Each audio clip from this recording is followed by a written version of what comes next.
अंगूर के साथ में कि अंगूर का अगर हम प्रसंस्करण करते हैं तो क्या है कि इसकी वाइन बनेगी, और वाइन बनने से देखिए कि कोई भी चीज जिसका अल्कोहल बनता है तो वो सबसे हाईएस्ट उसका रेवेन्यू मिलता है। तो जब वाइन बनेगी तो किसानों को अच्छा मूल्य बनेगा। और एक अच्छी बात यह है कि हमारी उत्तर प्रदेश सरकार ने अभी सन 2022 में एक हम लोगों ने काफी प्रयास किया था इसके लिए, और एक वाइन पॉलिसी बनाई है जो कि मूल रूप से कृषकों पर ही आधारित है कि हर एक कृषक जो है अपने फार्म पर छोटी वाइनरी लगा के किस प्रकार से अपना और दूसरे जो आसपास के किसान हैं उनका उद्धार कर सकता है।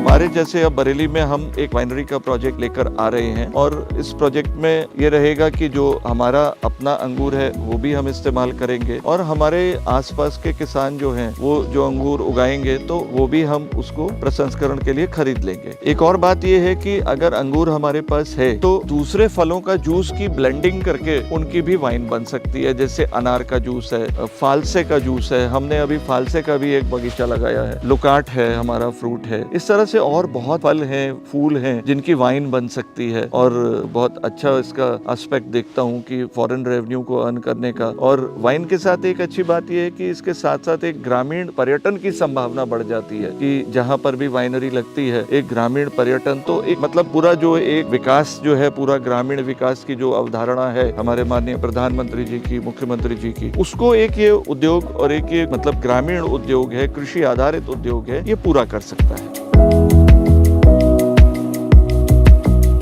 मेरा नाम अनिल साहनी है और मैं बरेली का ही रहने वाला हूं, और ये बरेली के ग्राम तिगरा में हमारी फार्म है। ये अंगूर का बाग लगाया जो हाई रेवेन्यू देने वाले फल हैं और जिनको हम प्रसंस्करण कर और ज्यादा इसका मूल्य जो है हम पा सकते हैं। मैं हमेशा यही सोचता हूँ कि हम अगर कोई भी काम कर रहे हैं और खेती अगर हम कर रहे हैं तो हम जो भी फसल लगा रहे हैं उसका हमें अच्छा मूल्य मिलना चाहिए। इतना अच्छा मूल्य मिलना चाहिए कि एक किसान भी एक अच्छा जीवन जी सके, अपने बच्चों को अच्छी एजुकेशन दे सके। हमें हाई वैल्यू क्रॉप पर सोचना पड़ेगा। अंगूर को मैं बार बार देखता था कि हिंदुस्तान में अंगूर जो है नासिक में ही केंद्रित रहा शुरू से ही, और यही माना जाता कि अंगूर जो है नासिक में ही पैदा होता है। तो मैंने इसको करीब 20 वर्ष पहले ही स्टडी करना शुरू कर दिया था, और मैं अंगूर को पहले जो है इनके रूट स्टॉक के पौधे लेके आया, और रूट स्टॉक के पौधे जो है वो मैंने लगाए। जब वो सक्सेसफुल हो गया और बहुत अच्छा चला तो मुझे लगा कि अब हम अंगूर की दूसरी प्रजातियों को भी लगाने का प्रयास कर सकते हैं। तो हमने फिर कुछ और स्टडी करके, हमारे पास अपना वेदर स्टेशन है, इसमें हम पूरा जो हमारे जलवायु है जो हमारे यहाँ की, इसका हम पूरा एक रिकॉर्ड बनाते हैं। उसके बेसिस पर क्रॉस मैचिंग करके हमने कुछ वैरायटीज का चुनाव किया अंगूर की, वो लाकर हमने ट्राई किया, और फिर एक हमें बड़ा विश्वास हो गया कि यहाँ पर अंगूर की खेती की जा सकती है। हालांकि अंगूर का बगीचा लगाने में शुरू में लागत आती है, जैसा आप ये देख रहे होंगे कि ये लोहे के पूरे इसमें स्ट्रक्चर हैं, सारी चीज है, तो इसमें जो इसका ट्रेलिस सिस्टम है, तारे हैं, और पौधे को लाना भी थोड़ा कष्टकारी काम था, लेकिन विश्वास था कि अंगूर की फसल यहाँ पर अच्छी चलेगी, तो हमने इसको किया। और अंगूर के साथ में सबसे पहले तो यह है कि जो हम लोग यहाँ पर 17 प्रजातियां लेकर आए अंगूर की, हमने लगाई जनवरी 2023 में, और 1.5 साल के बाद जून 2024 में ये जो आप देख रहे हैं 2 एकड़ में हमारा एक बगीचा हमने लगाया था ट्रायल के लिए, और इस 2 एकड़ में 1.5 साल में जो हमें 6.5 टन की फसल जो है हमने बेची, और इसमें इतनी बढ़िया क्वालिटी का अंगूर आया कि जो नासिक के वाइन मैन्युफैक्चरर हैं, वाइन बनाने वाली कंपनी है एक, वो ही हमसे सारा अंगूर खरीद के लेके गए। अब सोचिए कि अगर वो नासिक से यहाँ आकर भाड़ा लगा के ट्रांसपोर्टेशन का और हमको अच्छा मूल्य देकर ले जाता है, तो इसका मतलब ये है कि हमारी जलवायु जो है वो वहां से बेहतर परफॉर्म कर रही है इस फल के लिए। तो हमारे दिमाग में ये बात रहती है कि हम कुछ भी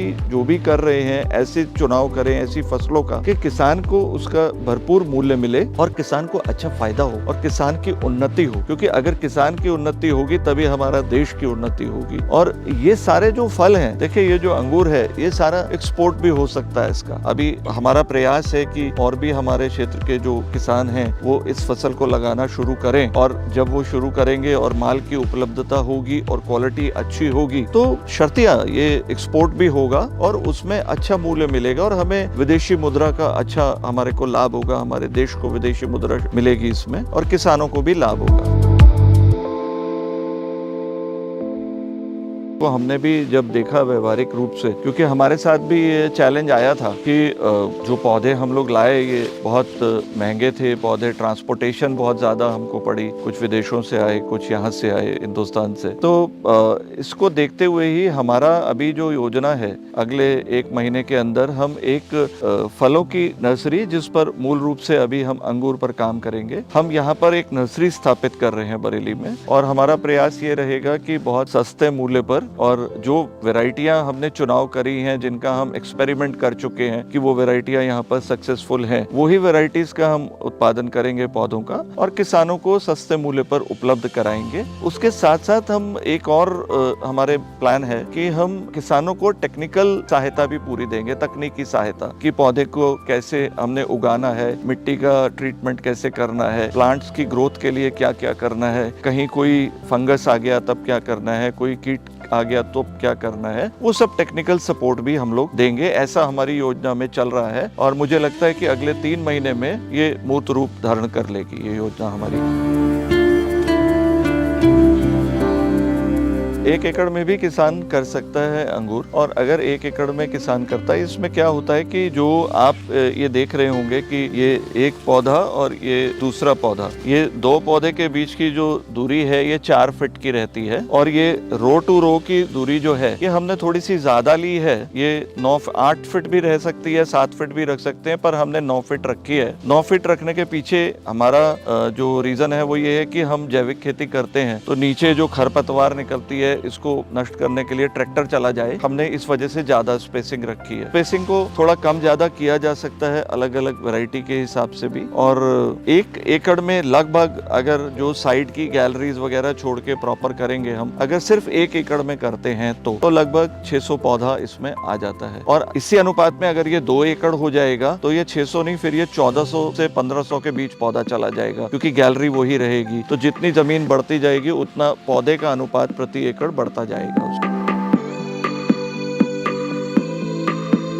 देखिए ऐसा है कि अंगूर की खेती के लिए लगभग 1.5 साल से 2 साल के बीच में पहली फसल ली जा सकती है। अभी आप ये देख रहे होंगे कि तने की मोटाई आप देख रहे हैं, ये तना जब हमने लगाया था तो इतना था इसका मोटाई, ये जनवरी 2023 में इतना था और आज इसकी आप ग्रोथ देखिए इतना है, जबकि ये पूर्णतः जैविक है। 1.5 से 2 साल के बाद आप इसका फल ले सकते हैं और जबकि वैज्ञानिक तो कहते हैं कि 3 साल में लेना चाहिए, पर हमने 1.5 साल में ही इसका फल लिया और बहुत अच्छा फल आया और फल की क्वालिटी अच्छी थी और यील्ड बहुत अच्छी थी। ये 2 एकड़ में लगभग 6.5 टन प्रोडक्शन हुआ इसका जो हमने बेचा। बाकी बहुत सारा फल ऐसा था जो शौक में हमारे आसपास के किसान घूमने के लिए आए, भ्रमण के लिए हमारे लोग आए तो वो खाते भी थे उसको, वो अलग था, लेकिन 6.5 टन हमने बेचा। अब दूसरी बात आती है कि इसकी आयु कितनी है एक पौधे की। तो अंगूर के पौधे की अगर आप अच्छे से देखरेख करते हैं, समय पर निराई गुड़ाई, इसकी प्रूनिंग करते हैं, तो अभी विश्व में जो इसके पौधे मिल रहे हैं वो तो 300 साल 400 साल पुराने भी मिल रहे हैं। तो अगर आप अच्छे देखरेख नहीं करते तो भी 40-50 वर्ष तो इसकी आयु रहती है अंगूर की, और अगर अच्छी देखरेख कर लेंगे तो आप इसको 100 वर्ष 200 वर्ष कितना भी ले जाते हैं।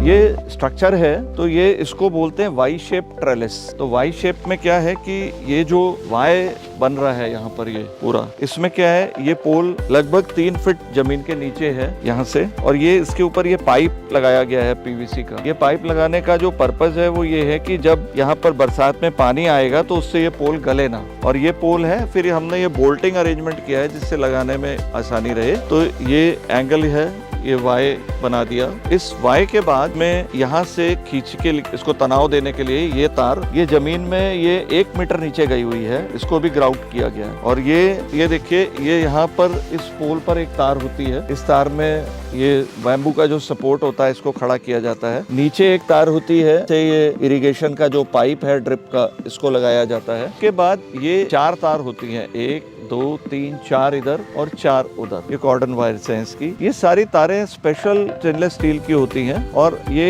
हाई टेंशन वायर्स हैं, हाई टेंसाइल वायर्स हैं। ये बहुत लोड ले सकती हैं और इनकी आयु जो है ये 40-50 वर्ष तक कहीं नहीं जाती। एक और चीज है कि एक ये लॉकिंग सिस्टम है, इसमें तार को उमेट, क्योंकि इतना टेंशन टाइट हम तार को नहीं कर सकते क्योंकि इस पर वजन बहुत आता है। ये एक इंग्लैंड की कंपनी है ग्रिपल, ये अगर आप इसका ये दिखा सकें, ये ग्रिपल कंपनी है, ये यूके की कंपनी है और इसमें ये लॉकिंग सिस्टम है। देखिए ये तार जो है, ये तार यहाँ से सीधा आया है, इसको कहीं उमेटने की जरूरत नहीं है। और इसका एक इंस्ट्रूमेंट आता है छोटा, जैसे हमारा प्लास होता है उस तरह का, प्लायर की तरह, उसे लगाएंगे तो ये 2 सेकंड में ये बाहर आ जाएगा और 2 सेकंड में हम और ज्यादा टाइट कर सकते हैं इसको। इसकी खूबी ये है। तो ये सिस्टम लगाने वाले हम हिंदुस्तान का दूसरा फार्म है, अभी ज्यादा प्रचलन में नहीं आया है ये नासिक में भी, लेकिन ये बहुत अच्छा सिस्टम है।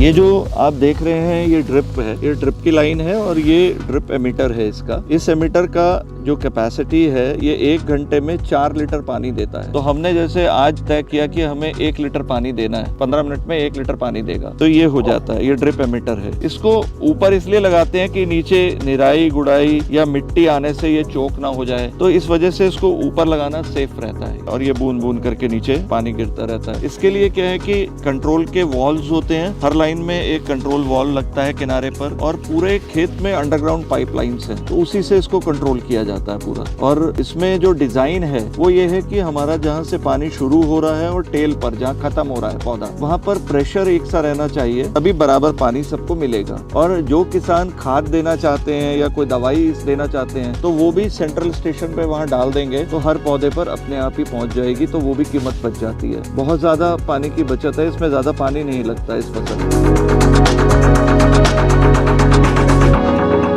ये जो माहू या और दूसरे कीड़े आते हैं, आप ये देखिएगा ये इस पर चिपके हुए हैं। ये जो पीली शीट है ये प्लास्टिक की शीट है और इसमें गोंद लगी होती है, तो इससे क्या है कि जो भी कीड़ा आता है वो इस पर चिपक जाता है। वैसे तो ये है कि कीट प्रबंधन का सबसे अच्छा काम ये है कि किसान अपने खेतों के जो किनारा है, बाड़ जो है, मेड़ पर बांस लगा लीजिए। ये हमने बांस लगाया है। इस बांस का सबसे बड़ा फायदा ये है कि इसमें छोटी चिड़िया जो है वो अपना निवास करती है, अपना घोंसला बना लेती है, तो साल भर जितना कीड़ा हमारी फसल में आ रहा होता है उसको चिड़िया खा जाती है, छोटी चिड़िया। तो कीट प्रबंधन वो चिड़िया करती है। और ये बांस जब बड़ा हो जाता है तो उसके बाद ये हवा के या आंधी के जो वेग है उसको भी कंट्रोल करता है, वेलोसिटी ब्रेकर बनता है ये। और हमारा जो फल लदा हुआ होता है इसमें, तो आंधी से फल टूटना जो है वो बिल्कुल ना के बराबर रहता है, फल नहीं टूटता। इस मॉडल को मैंने बैम्बू बरेली मॉडल दिया है नाम, क्योंकि बरेली बांस बरेली के नाम से भी जाना जाता है। और ये एक मॉडल किसान के लिए बहुत अच्छा है क्योंकि 3 साल में हर बार ये आपका कुछ ना कुछ बांस पकता जाएगा, जो पकता जाएगा उसको बेच सकते हैं। आज की डेट में बांस जो है 1500 रुपए क्विंटल बिक जाता है और बांस को एक बार लगा दिया तो बार बार लगाने की भी जरूरत नहीं पड़ती है। एक और बात है कि ये जो बांस है ये सबसे ज्यादा ऑक्सीजन का उत्सर्जन करता है, तो हमारा जो पर्यावरण संतुलन है, पर्यावरण प्रबंधन है, उसमें भी मददगार होता है ये। तो इस तरह से एक कॉम्पैक्ट प्रोजेक्ट है ये अंगूर की खेती जो है। ये लक्स मीटर होता है, इससे जो धूप की तेजी है उसको नापते हैं हम। देखिए ये जो है इसको अगर हमने ऐसे धूप की तरफ कर दिया तो ये हमारा ये आ गया और इसको हमने ये देखिए अभी 39,197 लक्स इस समय धूप की तेजी है। तो ये धूप की तेजी को नापना बहुत जरूरी होता है। तो इसके हम लोग 10 रीडिंग्स लेते हैं हर दिन में सारे चीजों की, तो 10 बार रीडिंग होके उसका औसत निकाल कर फिर काम करते हैं, कोई पौधे का चुनाव होता है। इसी तरह से ये हमारा एक ऑटो लॉगर है, ये ऑटोमेटिक ये रीडिंग्स लेता है, सारी तापमान की, आर्द्रता की, हर चीज की ये लेता है यहाँ पर। और इसको हम जब USB पोर्ट पर लगाते हैं कंप्यूटर पर तो ये सारा डेटा ट्रांसफर कर देता है उसमें। और इसमें इतनी कैपेसिटी होती है इस छोटे से यंत्र में कि ये 1 साल तक का डेटा स्टोर करके रखता है अपने अंदर। ये हाइग्रोमीटर है, इसमें हमारा ड्राई और वेट टेम्परेचर दोनों हम मैनुअल लेते हैं और इसको हम कंपेयर करते हैं मैनुअल को जो हमारा ऑटोमेटिक डेटा लॉगर दे रहा है कि वो ठीक है, उसमें कहीं कोई गलती तो नहीं है, इसलिए इसको लगा रखा है कि ये चेक करता है ड्राई और वेट। इससे हम ह्यूमिडिटी भी कैलकुलेट कर लेते हैं, ये निकालते हैं।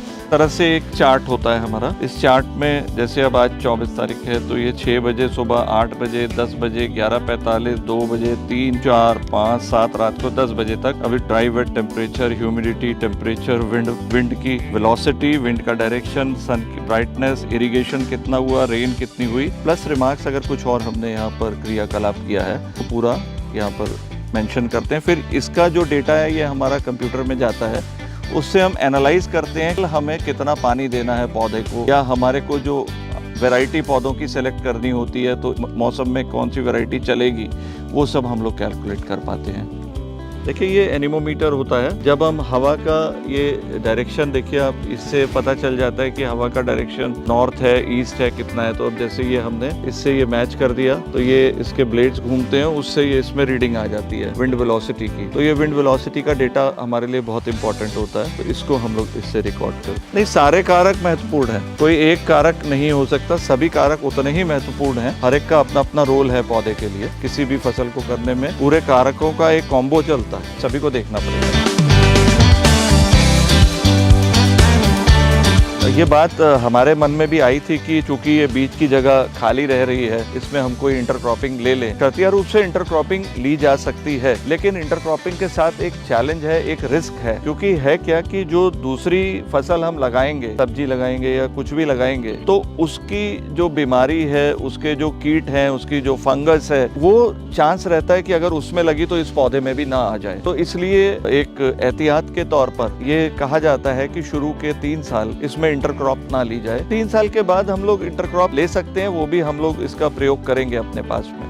जैसे जैसे पेड़ इस पौधे की आयु बढ़ेगी, इसका प्रोडक्शन भी थोड़ा इम्प्रूव होगा, और प्रोडक्शन इम्प्रूव होने से ज्यादा इसकी क्वालिटी इम्प्रूव होगी। क्योंकि अंगूर की बात करते हैं तो अंगूर 2 तरह का होता है, एक टेबल ग्रेप होता है और एक वाइन ग्रेप होता है। टेबल ग्रेप वो होता है जो अमूमन हम लोग ठेले से खरीद कर घर में खाते हैं, और हरे रंग का होता है या लाल और कुछ थोड़ा सा गहरे नीले रंग का या काला रंग जिसको बोलते हैं वो होता है। और वाइन ग्रेप एक अलग प्रजाति होती है। वाइन ग्रेप में भी हरा अंगूर अलग होता है, उससे व्हाइट वाइन बनती है, और लाल अंगूर अलग होता है, उससे रेड वाइन बनती है। तो होता क्या है कि ये जो चुनाव करना प्रजाति का कि कौन सी प्रजाति हमें लगानी है, अगर हमें वाइनरी को देना है तो वाइन ग्रेप लगाना है। वाइन ग्रेप का मूल्य ज्यादा मिलता है किसान को, टेबल ग्रेप का मूल्य सस्ता होता है। तो जैसे वाइन ग्रेप में क्या है कि वाइन खाली मिठास पर नहीं है, जो वाइन बनती है उसमें जो अंगूर की क्वालिटी होती है वो उसमें आती है, और हर वैरायटी की कुछ न कुछ क्वालिटी, उसके फ्लेवर्स, उसके अरोमाज, उसके नोट्स बोलते हैं, वो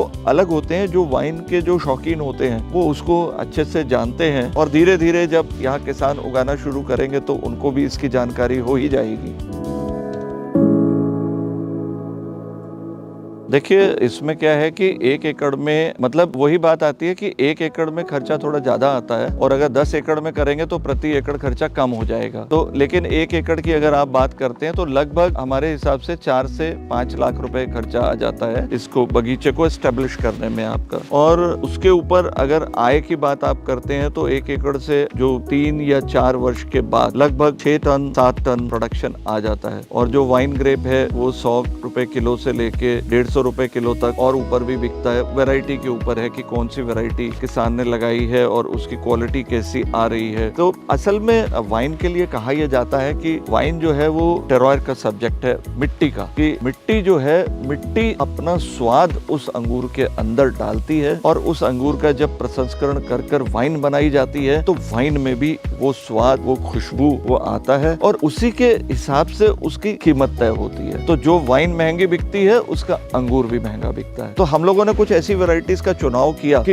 यहाँ मैं बताना चाहूंगा ये बात कि वो वैरायटियां अभी हिंदुस्तान में, नासिक में कभी पैदा नहीं हुई, क्योंकि वो वैरायटी वहाँ के क्लाइमेट में चली नहीं थी, और वो वैरायटियां सारी यहाँ पर चल रही हैं, और वो विश्व की बहुत प्रोमिनेंट और बहुत लोकप्रिय और बहुत प्रीमियम वैरायटीज हैं। तो उसमें किसानों के लिए एक अच्छी बात यह है कि कोई कॉम्पिटिशन नहीं है। अगर टेबल ग्रेप्स उगाते हैं किसान, तो जो नासिक का अंगूर है वो फरवरी मार्च में आता है उसका फल, और हमारे पास जो अंगूर है उसका फल आएगा मई से लेके जून तक में। तो जब हमारा फल आएगा तो बाजार में कोई दूसरा अंगूर नहीं होगा, तो किसी तरह का हमारा कंपटीशन बाजार में नहीं है। हमको ज्यादा मूल्य मिलेगा, अच्छा मूल्य मिलेगा, क्योंकि हमारे पास अभी शुरू के 10-15 वर्ष तक तो हमारे पास प्रोडक्शन ही इतना नहीं होगा कि हम पूरे हिंदुस्तान को केटर कर पाए। नासिक में तो इतना प्रोडक्शन है कि वो पूरे हिंदुस्तान को भी केटर करते हैं, एक्सपोर्ट भी करते हैं। और हमारे साथ क्या है कि हमारा फल उस समय आएगा जब बाजार में कहीं और का फल नहीं होगा, तो हमें बेहतर मूल्य मिलेगा। इस बात की तो पूरी गारंटी रहेगी ही रहेगी। देखिए, हर वैरायटी का होता है। जो बहुत ही उन्नत प्रजातियां होती हैं वो 5 किलो से शुरू होता है अंगूर का प्रोडक्शन, कि एक पौधे में 5 किलो। उसमें प्रोडक्शन, अगर आप फल को छोड़ देंगे, पौधे को छोड़ देंगे अपने आप फल देने के लिए, तो एक पौधा 25 किलो से लेके 50 किलो तक फल दे देता है। टेबल ग्रेप में कोई क्वालिटी को नहीं देख रहा, तो आप ज्यादा से ज्यादा फल ले सकते हैं। लेकिन वाइन ग्रेप में जहाँ क्वालिटी देखी जाती है, तो वहाँ पर फलों की थिनिंग कर दी जाती है, फूल गिरा दिए जाते हैं और कम फल लिया जाता है उसकी क्वालिटी इंप्रूव करने के लिए। तो वहाँ वजन कम आता है लेकिन मूल्य ज्यादा मिलता है, औसत वहीं आ जाता है। हम अभी होते होते हमारे पास लगभग 8.5 एकड़ में अंगूर लगा चुके हैं हम, और इसको हम काफी और बढ़ाएंगे। लगभग 30 एकड़ में हम अंगूर कर देंगे, और साथ साथ नर्सरी की जो स्थापना है वो हम करेंगे। हमारा मेन उद्देश्य यही है कि ज्यादा से ज्यादा किसान इस लाभकारी फसल की ओर मुड़े, जिससे कि ज्यादा इनकम कर पाए। और बरेली हमारा जो है, इसकी एक अंगूर की मंडी के रूप में पहचान हो। आपको एक बात बता दूं मैं कि हमने पिछले वर्ष यहाँ पर जो हमारे खेत में अंगूर पैदा हुआ था, उससे हमने किशमिश भी बनाई, मुनक्का भी बनाया, और वो बहुत अच्छा बना। नासिक से बेहतर बना। इसलिए बेहतर बना कि जून में हमारे पास धूप में तेजी खूब होती है, तो हमारी किशमिश 2 से 3 दिन के अंदर तैयार हो जाती है अंगूर टूटने के बाद। और किशमिश 2 तरह से बनती है, एक पौधे से तोड़ के और एक पौधे में लगे लगे। हमने दोनों तरह से बनाई और दोनों बहुत अच्छी बनी। अगर हमारे पास क्वांटिटी होगी, ज्यादा किसान करेंगे, तो एक मंडी बनेगी, और जब मंडी बनेगी तब हमारी विश्व में पहचान होगी, और बरेली का अंगूर जो है वो भी अपनी पहचान बना पाएगा।